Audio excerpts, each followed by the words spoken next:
Upcoming situations को लेके panic होना। मुझे कहा है कि तुम कुछ भी नहीं कर सकती, ठीक है, और मैंने उसके मुंह पे थप्पड़ मार की बात को दिल में रखा और मेहनत करना शुरू कर दी और एक मकाम पे पहुंच के मैंने उसको दिखाया कि ब्रेकअप हुआ है, कि अगर डिवोर्स किसी की हो गई है डिप्रेशन, यानी अपने पास्ट एक्सपीरियंस को बार बार आप रिकॉल करते हो, पैनिक अटैक्स नहीं आ रहे, ठीक है, या आपकी हार्ट बीट तेज नहीं हो रही, सिर्फ आप सोचे जा रहे हो। ओसीडी ऑब्सेशंस हैं, लॉक लग गया लेकिन दोबारा चेक करना, उसमें स्किन भी उतार देते हैं अपनी हाथ। तो पेरेंट्स सोच लेते हैं कि हमने दम करवा ली है, पैदा होता है, उसके बाद जब उसकी डेवलपमेंट हो रही होती है ब्रेन की, तब से उसके डिसऑर्डर्स जो हैं वो अपीयर होना शुरू हो जाते हैं। बदतमीजी का है ना, हम लोग कहते हैं खैर है, बच्चा है, ठीक हो जाएगा, बड़ा होगा। नहीं, जिम्मेदारियां मोबाइल को मत दें ज़्यादा, वो ओवर थिंकिंग करते हैं और ओवर थिंकिंग हर बीमारी की जड़ है। एक स्पेसिफिक क्वालिफिकेशन होना ज़रूरी है, ठीक है, आपकी प्रॉपर आपने जो है वो मास्टर्स किया वो साइकोलॉजी में।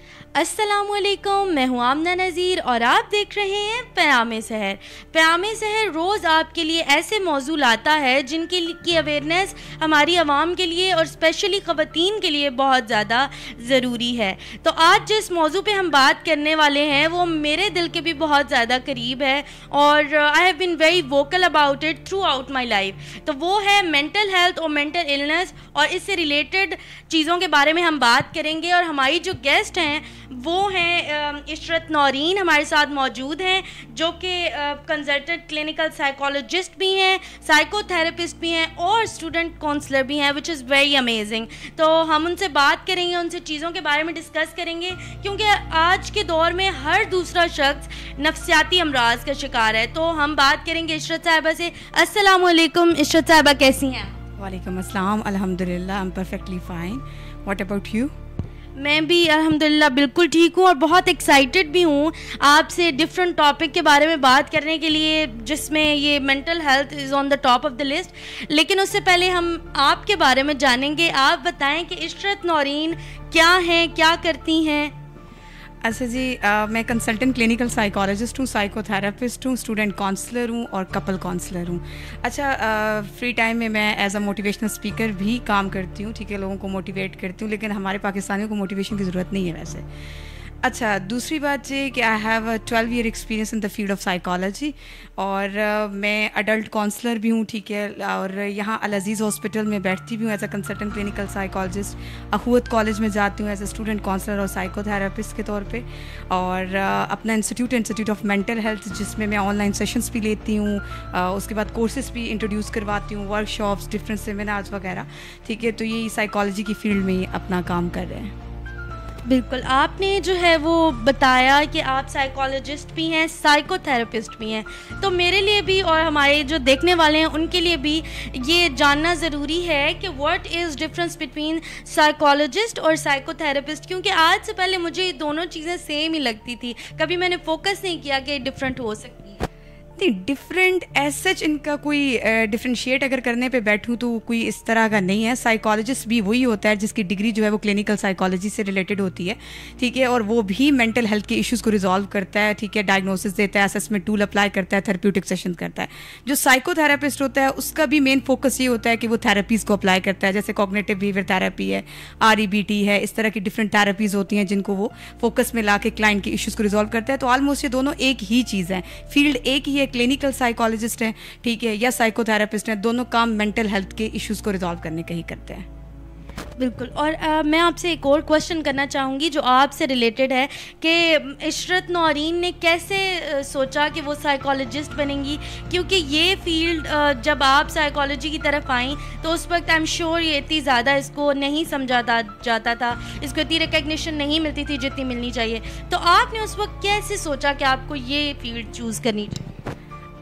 ऑनेस्ट अगर रिप्लाई करूं तो मुझे साइकोलॉजी लफ्ज़ से भी आगाही नहीं थी ठीक है, आजकल तो लोगों को फिर इससे है, ठीक है। तो जब फर्स्ट टाइम बोर्ड पे लिखा गया था कि साइकोलॉजी सब्जेक्ट में आप इंटर हो गई हैं, ठीक है, तो मैंने तो रोने धोने डाल दी थी घर जाके, लफ्ज़ ही इतना लंबा है, मैं क्या करूँगी उसको पढ़ के, उसमें क्या है, मुझे कोई इंटरेस्ट नहीं था। लेकिन ये था कि उस वक्त ऑप्शनल सब्जेक्ट में साइकोलॉजी और सोशोलॉजी आ रही थी, तो मैंने साइकोलॉजी को लिख दिया। लेकिन आहिस्ता आहिस्ता जब ग्रेजुएशन में मैंने साइकोलॉजी को पढ़ा, ठीक है, FA में मैंने साइकोलॉजी को पढ़ा, फिर MSc एमएससी में जाके अगर मैं ऑनेस्ट रिप्लाई करूं तो एमएससी में जाके मेरा इंटरेस्ट बहुत ज़्यादा डेवलप हुआ। क्यों?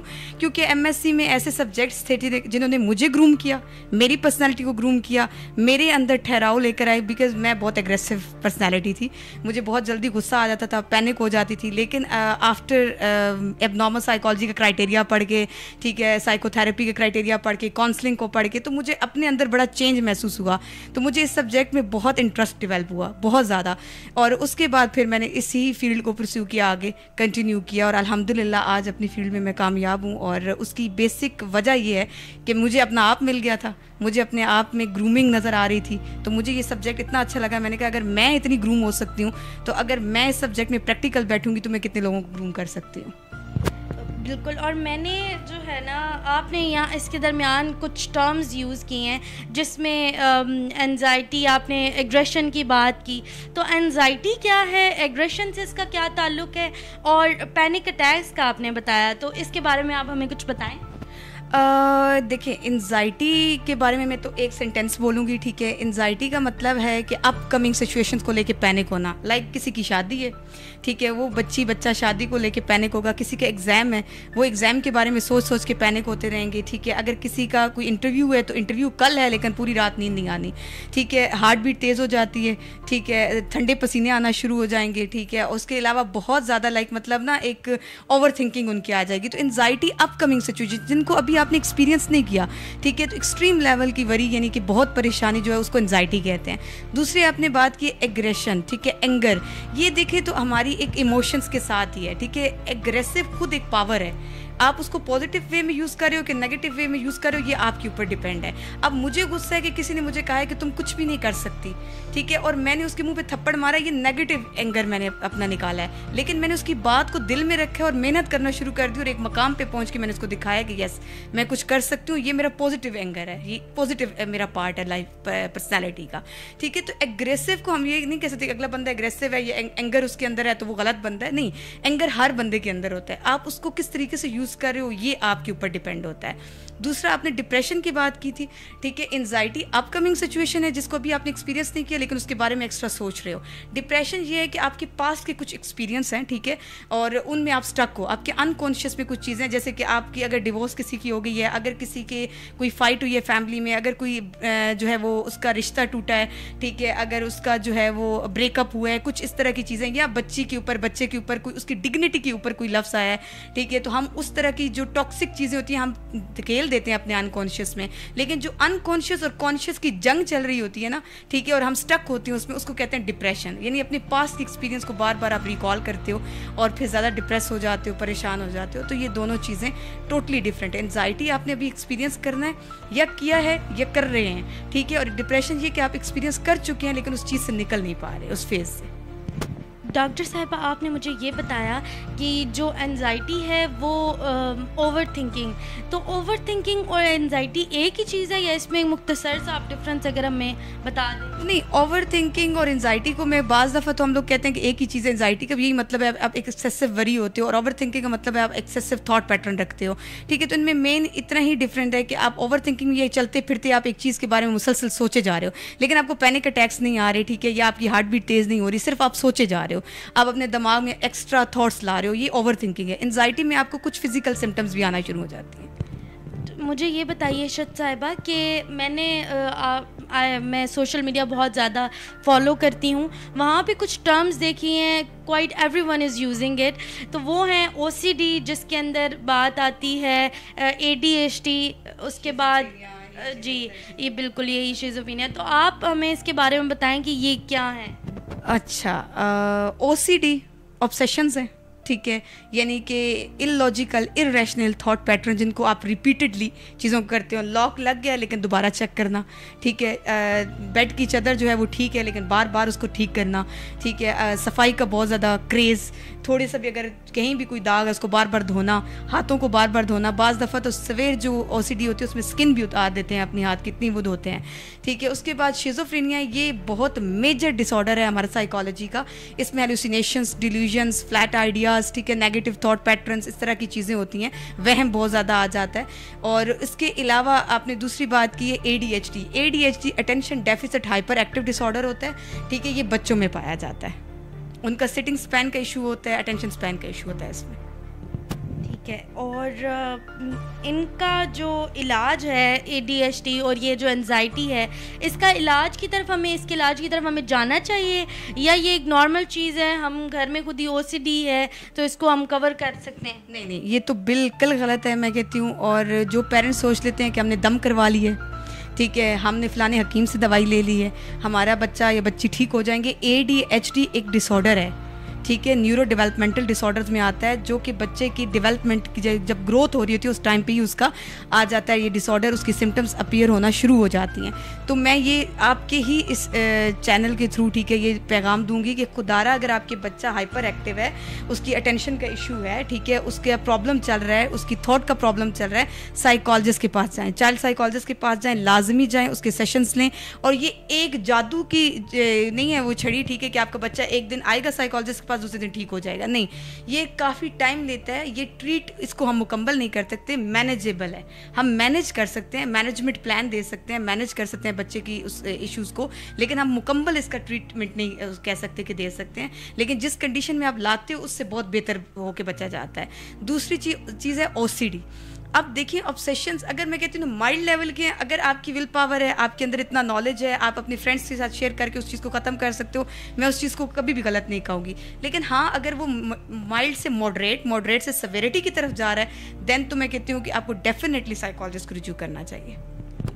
आपने मुझे इसके आंसर करने के दरमियान आपने चाइल्ड जो है ना वो साइकोलॉजिस्ट को कंसल्ट करने का बताया, तो आप मुझे क्या ये बता सकती हैं कि जो बच्चों में नफ्सियाती अमराज होते हैं वो कितने किस्म के होते हैं और कितनी उम्र के बच्चों तक वो जो है ना अमराज जो हैं वो उन तक फैलते हैं? देखिए, मैंने पहले ही बात की न्यूरो डेवलपमेंटल डिसऑर्डर्स, यानी कि डेवलपमेंट पीरियड जब स्टार्ट होता है, जब बच्चा पैदा होता है, उसके बाद जब उसकी डेवलपमेंट हो रही होती है ब्रेन की, तब से उसके डिसऑर्डर्स जो हैं वो अपीयर होना शुरू हो जाते हैं, जिसमें ऑटिज्म स्पेक्ट्रम डिसऑर्डर होता है, जिसमें ADHD होता है, जिसमें लर्निंग डिसेबिलिटी होती है, कम्युनिकेशन डिसऑर्डर होता है, जिसमें इंटेलेक्चुअल डिसेबिलिटी होती है, जिसमें उसकी राइटिंग, स्पीकिंग, ठीक है, ये सारी चीज़ें, उसका कॉन्फिडेंस रिलेटेड होता है। उसके बाद उसकी पर्सनैलिटी ट्रेट्स, यानी उसका एंगर, बच्चे के टेंट्रम्स, ठीक है, जो आजकल बच्चे को बुलाया जाता है, अम्मा बुलाती है, बेटा बात सुनो, क्यों सुनूँ, मैं अभी मोबाइल पे लगा हूँ, ठीक है, अच्छा अब्बा बुलाते हैं कि नमाज़ पढ़िए, क्यों पढ़ूँ, मेरी अपनी मर्जी में जब पढ़ूँ। ये जो बदतमीजी का है ना, हम लोग कहते हैं खैर है, बच्चा है, ठीक हो जाएगा, बड़ा होगा।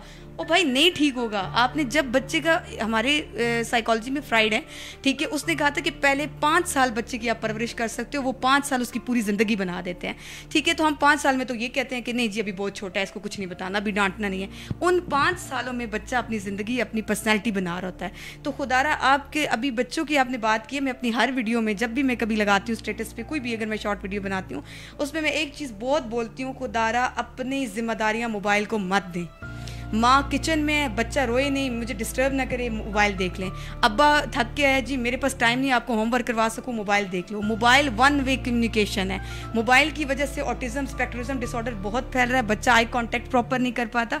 तो काइंडली प्लीज़, ये बच्चों में जितने भी डिसऑर्डर्स हो रहे हैं उनका किसी न किसी हद तक मोबाइल जो है ज़्यादा यूज़ करना भी रीज़न बन रहा है। तो ये है कि आपके इस चैनल के तवस्सुल से मैं ये ज़रूर बोलूँगी, ठीक है, पेरेंट्स को, कि अपनी जिम्मेदारियाँ मोबाइल को मत दें। मोबाइल आपकी तरह बच्चे की केयर नहीं कर सकता, वो बच्चे की ब्रेन की डेवलपमेंट को तबाह कर रहा है। आपने पेरेंट्स के बारे में आपने बताया, लेकिन मेरे ख्याल से जो आजकल के पेरेंट्स हैं वो ज़्यादा पढ़े लिखे नहीं हैं, क्योंकि ये जनरेशन पढ़ी लिखी पेरेंट्स बनेंगे, लेकिन जो इससे पहले की हमारी जनरेशन है तो उनके पास इतनी अवेयरनेस भी नहीं होती। तो क्या पेरेंट्स भी बच्चों को सही लीड करने के लिए उनको साइकोलॉजिस्ट के पास जाना चाहिए? एग्जैक्टली, बिल्कुल आना चाहिए, ठीक है, और साइकोलॉजिस्ट के पास आके उनको मशवरा करना चाहिए, पेरेंटिंग स्टाइल सीखना चाहिए, अपना बिहेवियर, अपने जितने भी वो पर्सनैलिटी ट्रेट्स हैं उनको इम्प्रूव करना चाहिए। लेकिन यहाँ पे मैं आपकी एक बात को थोड़ा सा डिसऑन करूँगी कि आजकल के पेरेंट्स इतने पढ़े लिखे नहीं हैं। हमारे पेरेंट्स, आप अपने देखें, मेरे पेरेंट्स देखें, हमारे पेरेंट्स बिल्कुल भी नहीं पढ़े हुए थे, लेकिन उनको पता था कि ये कुरान पाक का टाइम है, बच्चे ने कुरान पाक पढ़ना है, ये उसके खेल का टाइम है, उसने खेलना है, ये उसके स्कूल वर्क का टाइम है, इसने पढ़ना है। मोबाइल फ़ोन हमें नहीं दिए जाते थे, ठीक है। तो हम लोगों ने कुछ नहीं किया, हम लोग भी तो यहाँ पे बैठे हुए पढ़ लिख के, हमें भी पता है कि अवेयरनेस क्या होती है।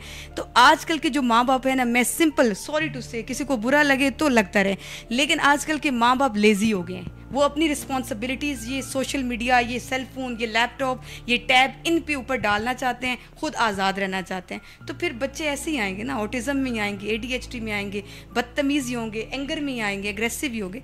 तो ये है कि पेरेंट्स को आना चाहिए, पेरेंट्स को शाय फील नहीं करना चाहिए, अपने बच्चों के लिए टाइम निकाल के साइकोलॉजिस्ट के पास आना चाहिए, अपनी पेरेंटिंग स्टाइल को बेहतर करना चाहिए।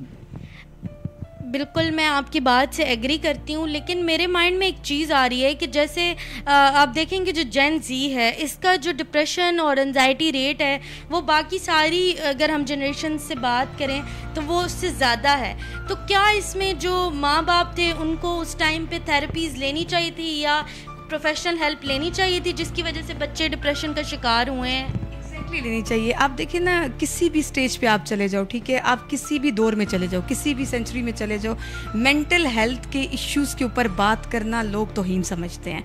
जबकि मैं कहती हूँ कि मेंटल हेल्थ से जुड़ी हुई आपकी फ़िज़िकल हेल्थ, जब तक आप मेंटली आप सेहतमंद नहीं होंगे, आप फिज़िकल भी आप नहीं होंगे। देखिए एंजाइटी अटैक करती है आपके स्टमक के ऊपर, ठीक है, और ओवर थिंकिंग, एक्स्ट्रा डिप्रेशन आपकी किडनी के ऊपर इफेक्ट करता है। तो वही बात है, पहले ज़माने के लोगों को अवेयरनेस नहीं थी, वो नहीं गए, हमने उनके चैप्टर को अब क्लोज कर दिया। अब हम बार बार उनको ये नहीं कह सकते आप नहीं गए थे, आपने गलती की तब हम ऐसे हो गए हैं, आप जाते तो हम ऐसे ना होते। वो बात हो गई, अब वो वक्त वापस नहीं आ सकता, जो गुजर गया सो गुजर गया। अभी करंट सिचुएशन में हम लोग क्या कर रहे हैं, ठीक है, जो हमारे पेरेंट्स हैं, जो हमारे रिलेटिव्स हैं, या हम खुद हैं, हम कितना साइकोलॉजिस्ट के पास आ रहे हैं, ठीक है, हमें भी शर्म महसूस होती है अपनी मेंटल हेल्थ के ऊपर बात करते हुए। तो मैं कहती हूँ कि जो गुजर गए हैं ना, जो हमारे पेरेंट्स थे या बाओ इजदाद थे, हम उनके चैप्टर को क्लोज कर दे तो बेहतर है। वो वक्त गुजर गया, हम उनको नहीं कोस सकते कि आप नहीं गए थे, हम आपकी वजह से हम इस तरह हो गए हैं। लेकिन अभी करंट अगर हम बात करें तो मैं आपको ये बोलूँगी, आपका माशाल्लाह से इतना अच्छा चैनल है, आप डेली बेसिस पे एक कोटेशन लगा सकते हो, बात कर सकते हो, ठीक है, कि लोगों को अपनी मेंटल हेल्थ के ऊपर फोकस करना चाहिए। फिर पेरेंट्स भी करेंगे, हम भी करेंगे, बच्चे भी करेंगे। मैं आपकी बात से बिल्कुल एग्री करती हूँ और आपने बहुत अच्छा इस चीज़ को डिफ़ाइन किया। और मैं ये भी कहना चाहूँगी कि ये जो जनरेशनल गैप है, इसको अगर हम कवर कर लें तो हमारे पेरेंट्स के साथ भी जेन ज़ी जो है उनके पेरेंट्स के साथ और उनसे पिछली जनरेशन के साथ रिलेशन अच्छा हो सकता है।